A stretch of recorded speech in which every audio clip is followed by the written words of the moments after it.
Morning, gentlemen. Welcome to another fantastic day of online learning. Now, today we're going to be looking at offensive and defensive marketing, along with above the line promotion and below the line promotion. So, defensive marketing refers to the activities undertaken by a business to defend its market share. So the amount of customers it has as a proportion of the total amount of customers who buy a good or service in the market.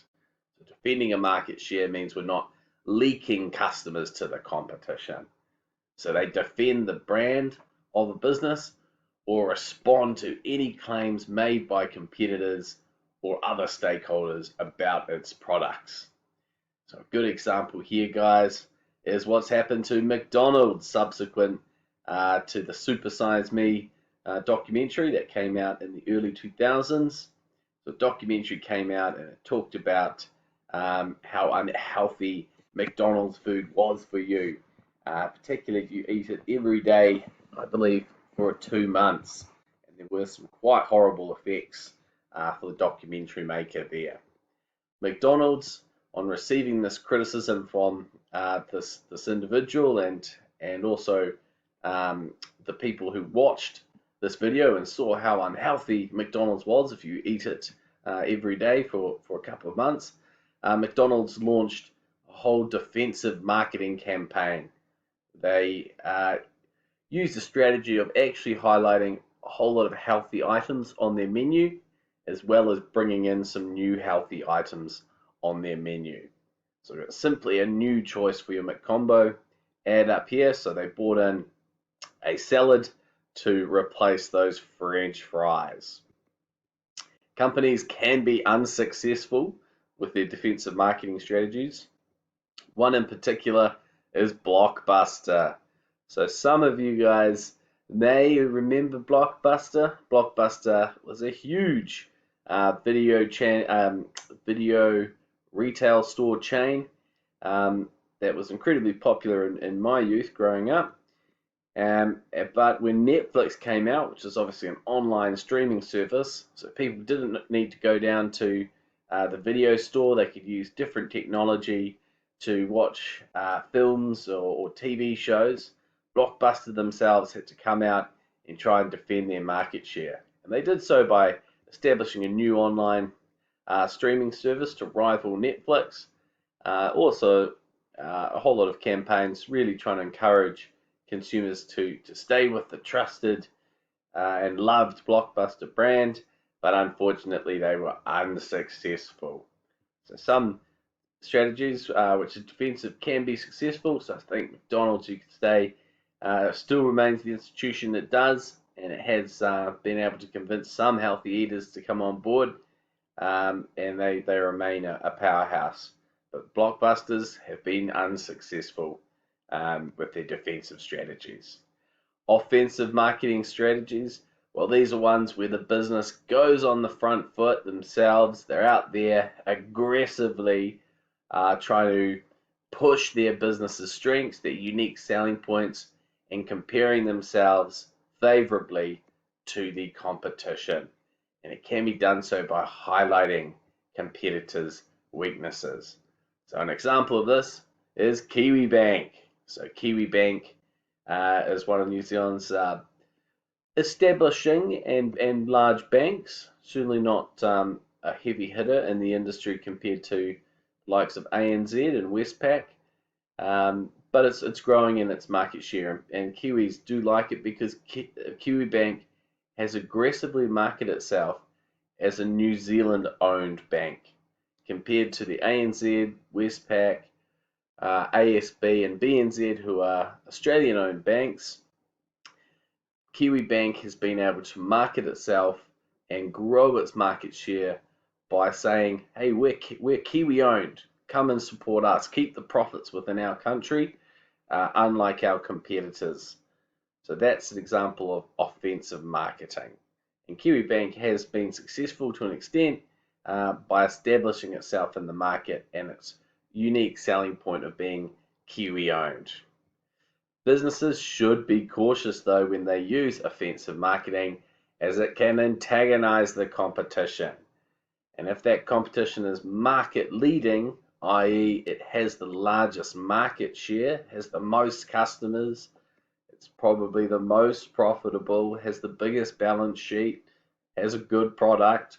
If you poke the bear, if you use offensive marketing against it, you might find as a business that that market leader uses defensive marketing capabilities, its strategies, and actually counterattacks you and causes harm to you by actually saying, hey, this is an opportunity for us to uh, reiterate why we're the market leader and the aggressor is not. So businesses need to be cautious about when they use offensive marketing strategies, and it's much better to use it if a market leader has made a mistake, or alternatively, if a business is entering into a new market, so it's establishing itself for the first time, then it's really got no choice than to use an offensive marketing strategy to go out there and establish that brand and potentially take a few shots at the opposition. So think about the likes of a 2 Degrees mobile coming into the market. It certainly compared itself to the existing Vodafone and Spark as being more customer service friendly. And that was necessary because it was entering the market a decade or so ago.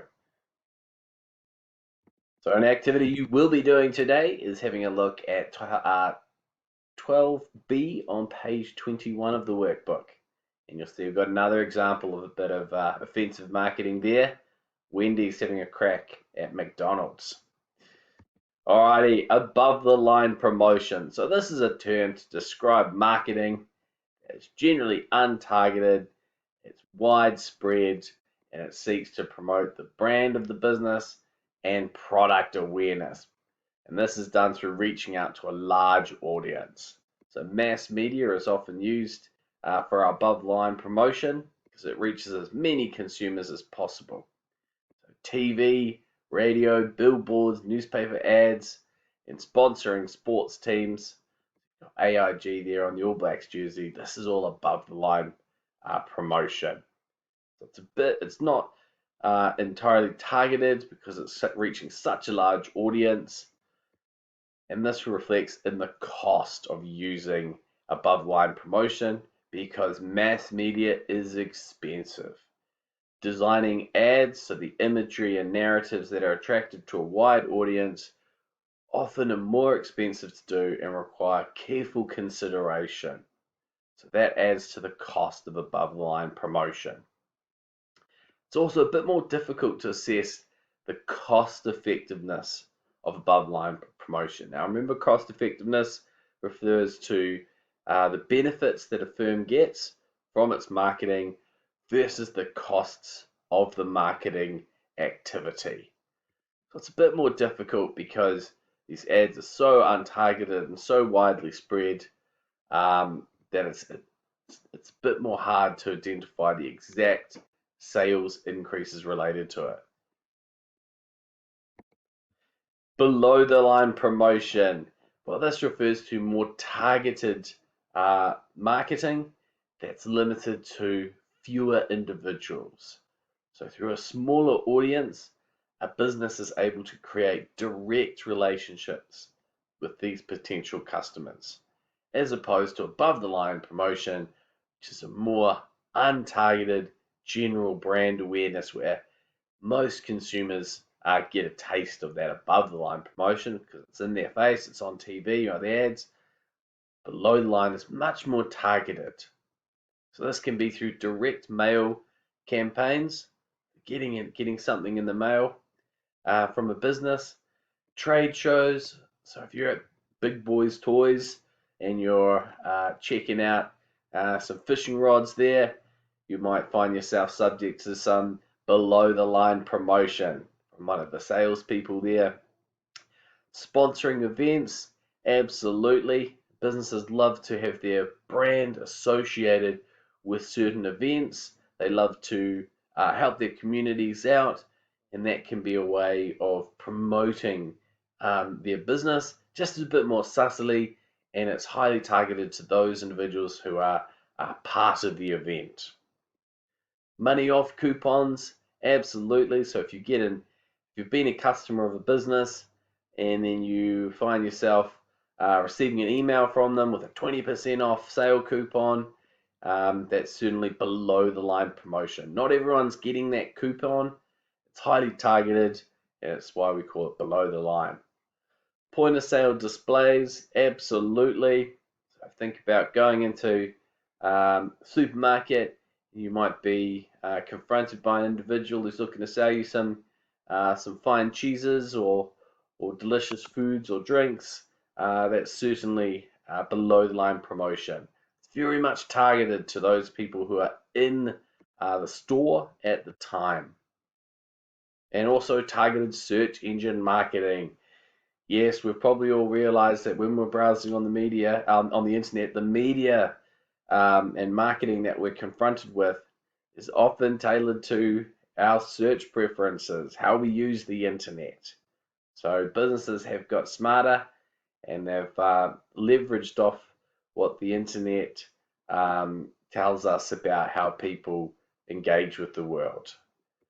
It's easier to track the cost effectiveness of below the line promotion. That comes down to being highly targeted with where it's deployed. So we can see whether, or better see whether the people we've targeted below the line promotion to have actually translated into buying more products. Due to the scale of below the line promotion, it's often cheaper than mass media. So we're not looking to put a leaflet in everybody's mail. We might just be targeting people within our geographical area who we think are more likely to purchase the product. So which type of promotion above or below the line is best for the business will depend ultimately on its industry, the size of the business and the size of its market, its budget, and its overall objectives. If we're just looking to increase our market share, we probably want to be using above the line promotion because that's going to reach a wider audience. If we are in a very specialized industry, maybe we sell construction tools, we probably want to be going below the line promotion. So we can target that select group of people who require highly specialized construction tools.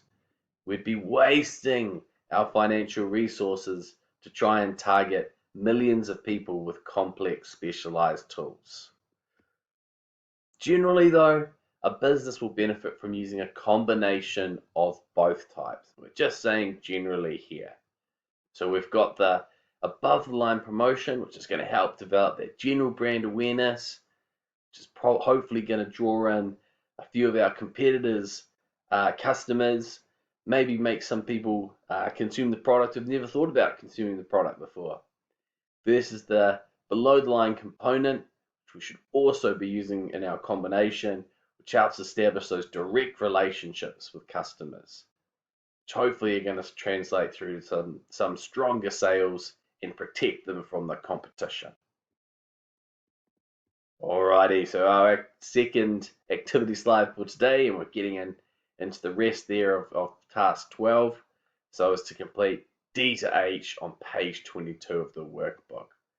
Any questions or issues today, guys, please email me at t.horrocks@ags.school.nz. Otherwise, have a tremendous day. Kia kaha.